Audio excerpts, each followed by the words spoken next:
Thank you for joining us for a special report here on today's 6. Army Sergeant Bowe back in the United States on U.S. soil. We join a press conference live in progress in San Antonio. U.S. Army South has received tremendous support from the Department of Defense, as well as my immediate higher headquarters, United States Southern Command, and also U.S. European Command and United States Central Command, who were lead for Phase 1, the initial recovery, and Phase 2, decompression of reintegration. I would also like to thank our experts from Brooke Army Medical Center and the Joint Personnel Recovery Agency. They make our reintegration mission here possible. U.S. Army South has conducted this important mission 6 times previously. I cannot emphasize enough that reintegration phase is the culmination of Herculean efforts that have taken place over a long period of time across the United States government's interagency and the combatant commands. This clearly demonstrates, from our Commander-in-Chief on down, our nation is committed to never leaving a comrade behind. It is also my pleasure to have Colonel Ron Wool on my left and Colonel Bradley Poppin on my right, both reintegration experts. Thank you, sir. And with that, I would just remind you that when it's time to have your question, once acknowledged with the roving mics, just go ahead and stand up. Remind us of who you are and your outlet, and please direct your question to an individual at the panel. And with that, we'll start on the left side of the room. Sig, the question is yours. Thank you. This is for any of you, but especially, I guess, all of you were with him last night when he arrived. I recognize that you can't talk a whole lot about him because of the HIPAA rules, but nonetheless, I would ask you, if you could, to describe his mood upon landing. How did he seem? Was he happy to be home? And how did it appear that he seems to be doing emotionally and physically? And the other half of that question is, I saw in the background that you try to normalize the person's emotions. Can Dr. Poppin explain to everyone how you do that, especially when you've been in captivity for so long? Thank you. Okay, first, I was on the ground when Specialist Bergdahl arrived about 0140 this morning, so 1:40 this morning. Basically saw him for 60 seconds. That was about it. He was in uniform. As a U.S. Army soldier, maintained good deportment. We exchanged salutes, and myself, along with an escort officer, went over to the van, which then was part of the 3-vehicle convoy that took him here to VAMC. He appeared just like any sergeant would when they see a 2-star general, a little bit nervous, but he looked good, and again saluted and had good deportment. And the second part, over to you, Brett. One critical part of reintegration is psychological decompression. During that process, we try to return a sense of predictability and control. In captivity, fundamentally, your decision to make any choice is taken away. So we slowly increase their chances to make choices and have a sense of control. We also have them go through healthy storytelling, being able to tell their story in a normal, healthy manner with some meaning, to put it into context in their lives as they can move forward. We also work to normalize their behaviors, letting them know that coping skills they used in captivity, although functional in that environment, may not be functional now, but they were normal for them at the time. And finally, we help the returnee to develop action plans for the future so they can prepare for and deal with events that may come up in their life as they move forward. Okay, next question. Hello, Major General. My name is Ed Lavandera with CNN. 2 questions. At what point do you integrate with Bowe the controversy surrounding his capture and his release? At what point is that introduced to him? Because every indication we have so far is that he is unaware of all of that. And then also, it's been almost 2 weeks, and as far as we know, he has not spoken with his parents. Is that out of the norm? I mean, it seems that some parents who have not seen their son for 5 years would have at least talked to him on the phone by now. To address that issue of family support. Family support is a critical part of the reintegration process, making sure the family understands the reasons why we do it, the necessity of decompression, that they understand and support that process. Overall, though, it is the returnee's choice to make that, to determine when, where, and who they want to re-engage with socially. And I believe the family understand that process at this point in time. And as far as the controversy around, at what point is that introduced? The controversy around his disappearance? Right. It's, anything surrounding the controversy of his disappearance is not part of reintegration. That'll be addressed in an investigation done by the Department of Army after reintegration is complete. Just a clarification, you're asking if he's aware of the media reporting about him right now? Yeah, at what point do you, like, Okay, hey, by the way, you're about to walk I'd into the recommend we world? pass that to Brad. I will address that. Again, as we give them a sense of predictability and control, we expose them more and more to events and environments that happen around them. So yes, at some point in time, he will be exposed to the media inquiries to him, what's going on in the world. But again, in the past 5 years, he's had no exposure. We want to gradually titrate that to expose it to him. Next question. I just wanted to try to confirm. So Just a moment. Let's get the mic over to you so we can get that on the feed. I've got a real loud voice anyway. My name is Jessie Degollado, and I'm with the ABC affiliate here, KSAT 12 News. Could you confirm, because I've kind of heard some conflicting reports, is his family actually here? And ma'am, your question is for? Whoever can answer that. Okay. No, his family is not here at this time. Will they be coming, have they said? Because I also saw a report that they were not planning on coming. At this point in time, the Bergdahls have requested that their privacy is maintained and privacy on their travel also. Very well, thank you. This would probably be a good time to share a release that was shared with us by the family this morning. And if you'd like, I'll go ahead and read that. It may stave off some of the questions about the family. On behalf of the Bergdahl family, while the Bergdahls are overjoyed that their son has returned to the United States, Mr. and Mrs. Bergdahl don't intend to make any travel plans public. They ask for continued privacy as they concentrate on their son's reintegration. And with that, we'll go to the next question. Hi, this is a little bit of a repeat, and I wasn't sure whether it's Colonel Poppin or Colonel Wolt who should address this, but can you specifically address his condition now physically, and then also his condition mentally? And then I had one other question related to that. If you could talk a little bit about whether he has expressed whether he plans to or wants to return to duty. As far as his medical condition, we received him from the Phase 2 integration team earlier this morning. Overall, we're pleased with his physical state.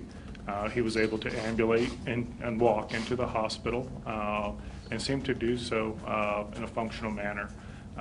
We allowed him to get settled in to the hospital and into his room and his environment. And we're going to be planning more comprehensive testing and consultations, stuff that was not done during Phase 2. Regarding his mental state, from the serious psychology perspective, we see people in captivity as fundamentally normal people who have been through an abnormal event. And they have developed coping skills to live in that abnormal situation of captivity. Our goal is to help them understand how it was functional at that time, may not be functional now. So we don't see them as pathological and damaged. We get a normal person who survived an abnormal event by relying on the internal healthy coping skills and resilience.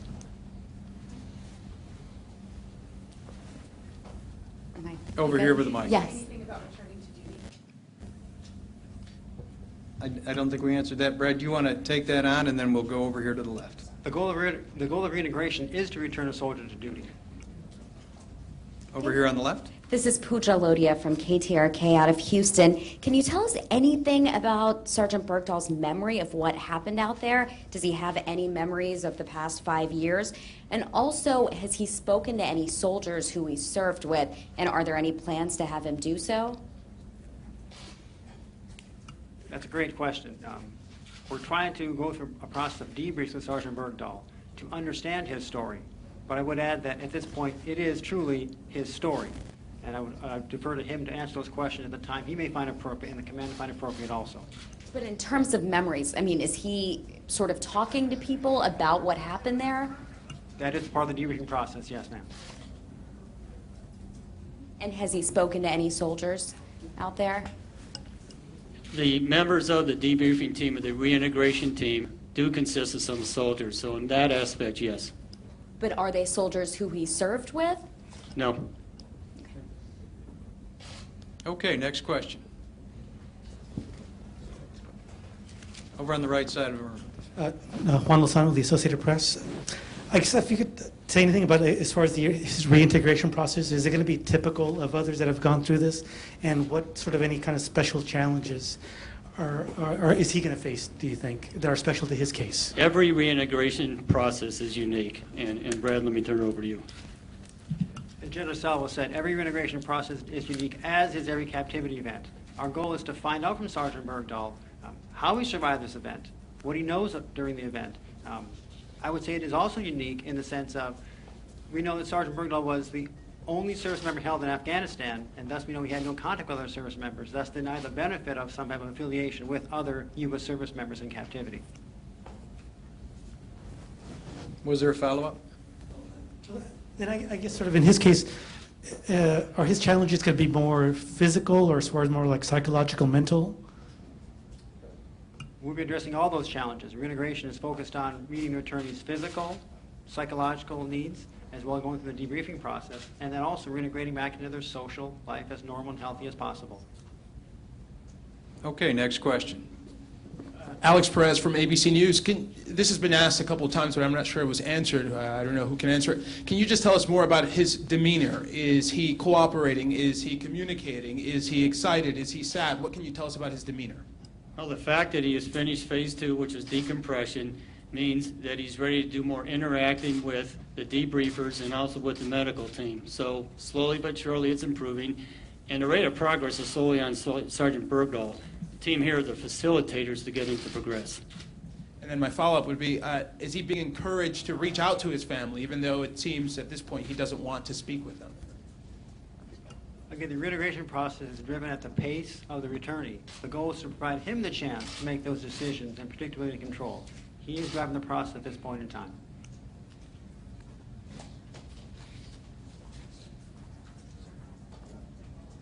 Charles Hadlock with NBC News. Colonel, is he anxious to talk to his parents? Is there any indication that he wants to or doesn't want to? Right now, Alex, I think I need to protect his privacy and let him just make those decisions on his own. And can, Major General, can you describe what goes on in a daily basis in reintegration? For instance, what's he going to be doing tomorrow? Is he going to be in a group, or is he one-on-one with people? Is he reading, catching up on history? What's he doing? Yes, I'd be happy to answer that. So as you're aware, he just arrived here in San Antonio earlier this morning, and the biggest thing, just like any of us after a long transatlantic flight, was we allowed him to settle in, take care of personal hygiene, and just kind of familiarize himself with his surroundings. He is starting to be evaluated by some of our consulting services. Over the weekend, we will synchronize that both with the debriefing process as well as with medical evaluation, some stuff which was not done in Launchtool, because again, the emphasis in Launchtool was to address immediate medical needs as well as then the decompression process. I'm Phil Archer with KIVI-TV in Houston, and I just want to make sure how many of you gentlemen were actually on the plane with him from Germany to San Antonio? None. None, okay. Earlier this week, an Army spokesman, I believe in Germany, said words to the effect that Sergeant Bergdahl is emotionally fragile. Can you expound, I guess this is for Colonel Poppin, can you expound at all on what that means? I would add once again that from the SEER psychology perspective, we see the returnee as a normal, healthy person who survived an abnormal event. I think it's premature to talk about diagnoses or emotional fragility at this time. What we're trying to do is get him to recognize that the coping skills he used to survive this long 5-year ordeal may not be healthy and functional now, and get him to make that transition back to a normal, healthy lifestyle. Can we get the mic towards the back? Hi, my name is Aranza Loizaga from Univision here in San Antonio, and my question is, do you believe that if he suffers from PTSD, that will affect his debriefing process in the long term? I'm sorry, could you repeat that, please? Yes, that if Sergeant Bergdahl, suffers from PTSD in the long run, that could affect his debriefing process to be able to go to the bottom of this matter eventually. I would say it's very premature to throw on words like PTSD and other mental health diagnoses. Again, I would emphasize, we see him as a normal, healthy person who survived this 5-year ordeal by relying on his internal coping skills and resilience. At this point, talking about diagnosis is premature. Reintegration is more about care than about diagnosing. Was there a follow-up before we move to the next question? Okay, next question. Hey, I'm Casey Claiborne from Fox in Austin. There's some reports that say that he was in a box for 2 years. If that's true, what does that really do to a person medically speaking? Are we talking about extreme post-traumatic stress, or what are some of the conditions that could happen if you haven't had human contact in years? Yeah, first of all, we have no knowledge of any of that information at all, and no knowledge of what's been coming out so far in the decompression debriefings. And just to be clear, there were two parts of your question. There was a medical question and a psychological question. I guess if you've seen people who have gone without human contact... Please use the microphone so the other outlets can hear. If you've seen someone without human contact for years in the past, what has that done to that person in past experiences? Bradley, if we could, just on an experience of a captive in general terms. Again, I'll talk about, in very broad terms, of captivity experiences. Many times, captives are held by themselves. There are many books out there you can read about people who have survived that event. One that I found particularly useful was one by Amanda Lindhout called House in the Sky, where she was held in isolation for about, I think it was a year. And she had developed coping skills that helped her to deal with that isolation. If you look at those coping skills in the normal world, they seem pathological. However, when you normalize those, she comes back to a place understanding that they weren't healthy there, but they're healthy now, and that she's moving forward in her life, as far as I can tell, in a normal, healthy manner. Okay, next question. Thank you, gentlemen. I have a question about his conditions living here for this phase 3. Will it be closer to a hospital setting? Will it be closer to a hotel setting? Will it be closer to some sort of an inmate setting? Currently, Sergeant Bergdahl is an inpatient at Brooke Army Medical Center. Part of the phase 3 reintegration process is to bring in specialists and any advanced diagnostic studies or treatments which he may require. As far as anything else, he's in a standard patient room, and we're trying to protect the reintegration process to allow him to develop the proper coping skills. That patient room, is that closer to a hospital room? Is that closer to a hotel room? Explain to me the living situation that he'll be living in for phase 3. It's a standard hospital room. It's a hospital bed with a bathroom that was occupied by one of our regular patients until probably last week. Will he have access to a TV in that room?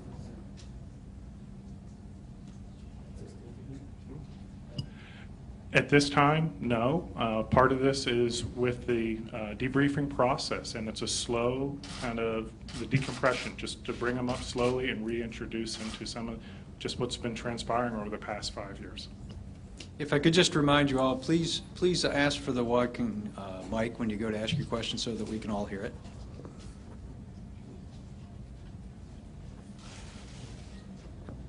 Yes, hi. Gentlemen, I'm Eileen Pace with Texas Public Radio here in San Antonio. You said that you had done numerous reintegrations in the past. Over what period of time did y'all do that? And is this one very different, having a prisoner of war from the Taliban? And if so, how is it different?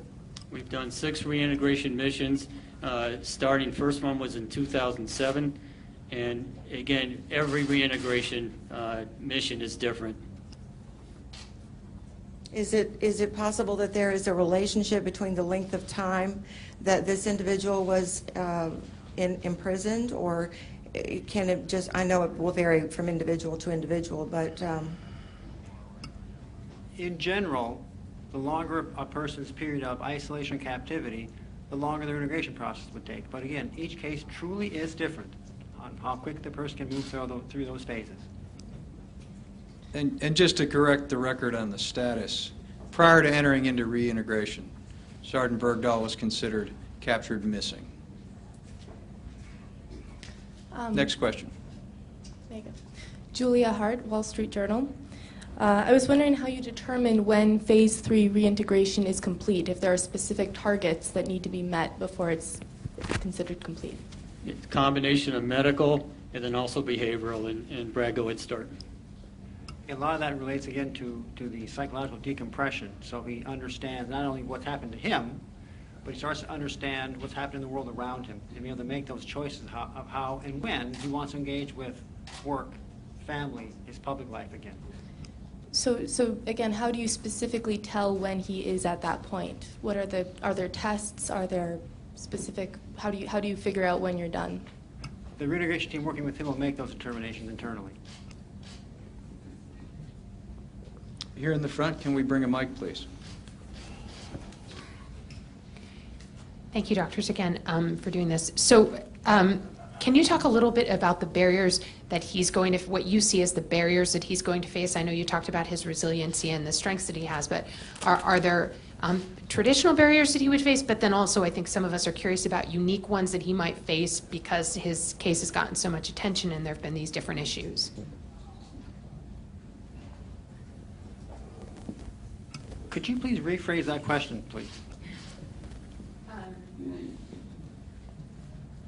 Dee, please return the mic. Could you talk about Could you talk about some of the hurdles that individuals who are reintegrating face, in particular ones that might be pertinent to this to his case? Sure. Again, I want to talk in a general sense because I do want to protect Sergeant Bergdahl's privacy as much as we possibly can. Everyone who comes out of captivity will have hurdles to face. Again, making choices. Every one of us decided what to put on today, what to have for breakfast, where we're going for lunch. Those decision-making process has been fundamentally removed from him, where he was told when to eat, what to eat, where to eat, when to go to the bathroom, all those sorts of things. So one of the big concepts is to get him to a sense of having that sense of predictability and control of his environment. So working through those types of processes is one of the processes of reintegration.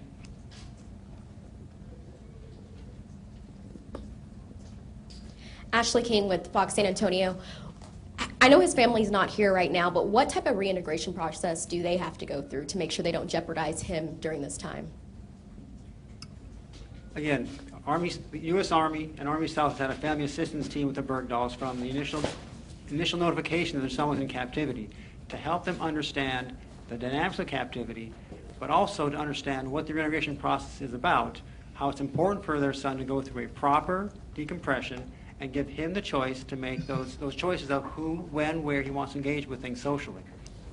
And let me just add, again, ever since Sergeant Bergdahl was captive, there's been liaisons with the family to explain the process of reintegration. And so they understand it and they support it. And right now they're exercising great patience and trust with the system that we're now executing, with the mission, that we're now executing. Back up front, can we get a mic up front? Thank you. Looking at how the Colombian hostages were cared for when they came here, in their book they talk about how they were separated from everyone for a while. They were kept in a separate wing. So that raises a question. Is Sergeant Bergdahl being allowed to see anyone else in the hospital, or is he being isolated from other personnel, including fellow soldiers? And so far, when he was in launch school with Phase 2 of decompression, he was interacting with the decompression team, the soldiers that comprise that decompression team. So his interaction is determined at his own pace right now. Is he seeing anybody other than his team here, or is he being kept away from other soldiers? Right now, he's just seeing soldiers within the reintegration team. Yes. Thank you for having us. I represent Fox News affiliate here in San Antonio and the WOAI NBC affiliate. I have a question. During this time of captivity, he would have actually experienced several evaluations had he been in the military in the United States or anywhere stationed, where he would have received a higher rank. During this process of integration, will this happen at an accelerated rate, or will this take the military process? No, now that Sergeant Bergdahl is under U.S. control, his next promotion will be just as any other sergeant going for the next rank, staff sergeant. Here on the left. Jim Forsyth from Reuters. There had been some indications when he was in Landstuhl, there had been some reports that he was having difficulty speaking English. General, since you had a conversation with him this morning, do you think he has trouble with the English language because he was surrounded by only Pashto speakers for the last 5 years? One, the conversation I had can't even be characterized as a conversation. It was just an exchange of a military courtesy with a salute. Hello, sir. Welcome back. And that was it. He fully understood me, and I could fully understand him, but it was less than 30 words.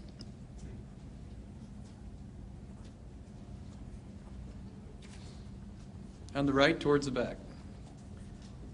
Manny Fernandez with the New York Times.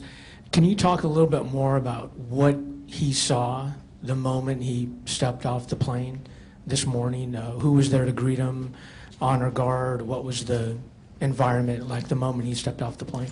Again, it was at around 1:40 in the morning. He stepped off the plane, was looking at an open hangar with me there to greet him, and also the officer escort with him, and then simply 3 vehicles in the hangar where the baggage, the reintegration team, and Sergeant Bergdahl were loaded into, and then they just went straight to Brooke Army Medical Center. That was it. Yes, by the camera. Go ahead in the front since you had the mic, and then next question will be the individual by the camera. Okay, Go ahead. Veronica Gallegos with Telemundo. You mentioned that he's allowed to talk with other soldiers in the reintegration team. Now, are they allowed to talk about what happened to them, and are the conversations supervised?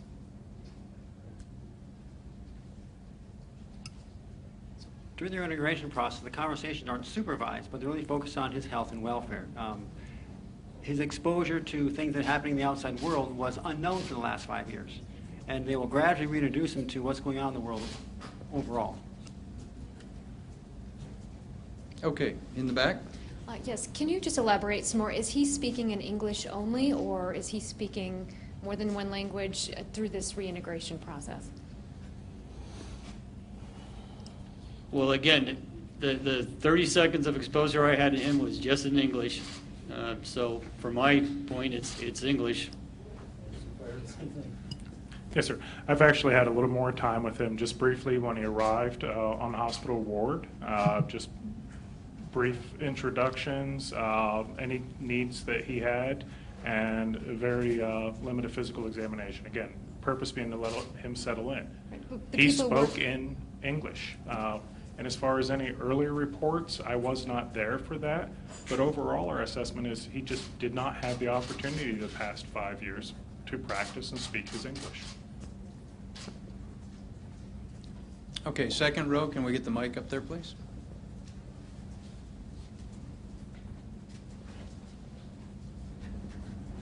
Major General Charles Hadlock again with NBC. Can you talk about the needs that he's asked for? Has he requested anything? Has he requested any special food? Things like that? I have no knowledge of it. I'm not sure if maybe you do. As far as any special food, we started off kind of bland on his diet in consultation with a registered dietitian, and we've been communicating with Landstuhl on that and continuing that treatment plan.